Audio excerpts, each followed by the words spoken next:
नमस्कार।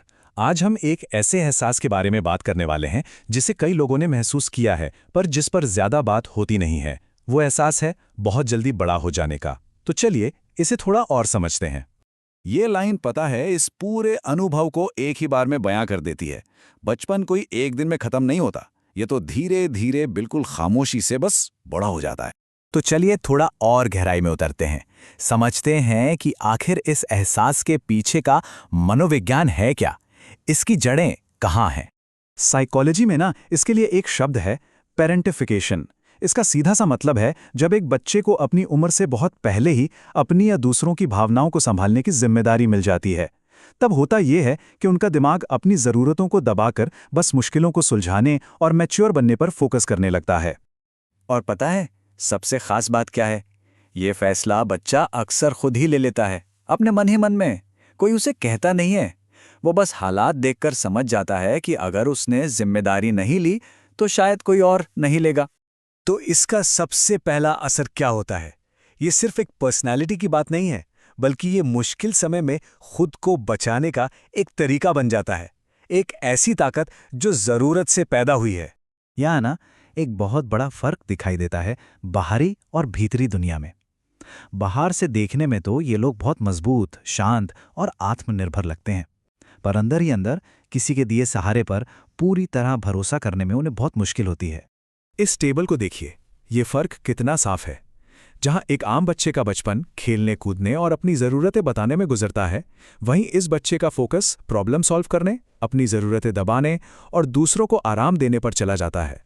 अच्छा, अब जरा उनकी अंदरूनी दुनिया में झांकते हैं। इस सब का उनके मन पर क्या असर पड़ता है? इसे हम बटी हुई समझदारी भी कह सकते हैं। मतलब एक ऐसा इंसान जो बाहर से तो अपनी उम्र से कहीं ज्यादा समझदार और जिम्मेदार लगता है, लेकिन अंदर से उसे एक अजीब सा खालीपन, एक कन्फ्यूजन महसूस होता है। ऐसा इसलिए होता है क्योंकि उनके इमोशनल विकास को कभी ठीक से पनपने का मौका ही नहीं मिला। और ये जो अधूरापन और लगातार जिम्मेदारी का बोझ है ना, ये उनके नर्वस सिस्टम पे गहरा असर डालता है। उनका सिस्टम हर वक्त तनाव में रहने का आदी हो जाता है। इसीलिए ऐसे लोगों के लिए आराम करना, रिलैक्स करना बहुत मुश्किल होता है। क्यों? क्योंकि करीब 40% मामलों में उनका दिमाग आराम को लापरवाही से जोड़ता है और 40% मामलों में वो शांति को किसी आने वाले खतरे का संकेत समझता है, क्योंकि बचपन में शायद शांति के बाद ही कोई बड़ी प्रॉब्लम आती थी। तो उनका नर्वस सिस्टम हमेशा अलर्ट मोड में रहता है। अच्छा, इसका असर उनके रिश्तों पर कैसे पड़ता है? चलिए देखते हैं कि दूसरों से जुड़ने में उन्हें किस तरह की मुश्किलों का सामना करना पड़ सकता है। ये ना एक तरह का साइकिल बन जाता है। जैसे ही उन्हें अपनी कोई ज़रूरत महसूस होती है, तुरंत उनके मन में एक ख्याल आता है, मेरी ज़रूरत दूसरों पर बोझ है। और फिर वो या तो अपनी ज़रूरत को छोटा कर देते हैं या उसके लिए माफ़ी मांगने लगते हैं। और अब आते हैं आखिरी विशेषता पर, उनकी बढ़ी हुई भावनात्मक समझ, जो कि एक दो-धारी तलवार की तरह है।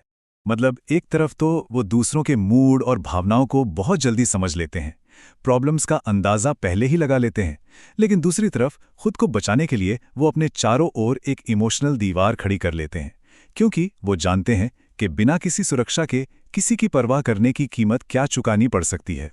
तो इन सब बातों को जानने के बाद ये समझना बहुत ज़रूरी है कि ये सब कोई कमियां नहीं हैं, बल्कि ये तो मुश्किल हालात से निपटने के लिए अपनाए गए बहुत ही इंटेलिजेंट तरीके हैं। ये एक बहुत ही जरूरी मैसेज है। ये आदतें कमजोरी का नहीं, बल्कि मुश्किलों का सामना करने की ताकत का सबूत है। मनोविज्ञान कहता है कि आप टूटे हुए नहीं हैं, आपका नर्वस सिस्टम बस हालात के हिसाब से ढल गया है।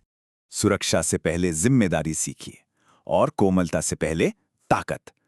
ये एक लाइन इस पूरे अनुभव का निचोड़ है।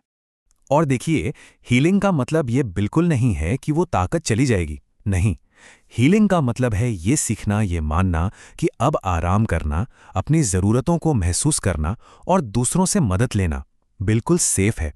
तो आखिर में बस एक सवाल जो हम सबको खुद से पूछना चाहिए, क्या वो बोझ आज भी उठाया जा रहा है? इस पर सोचिएगा ज़रूर।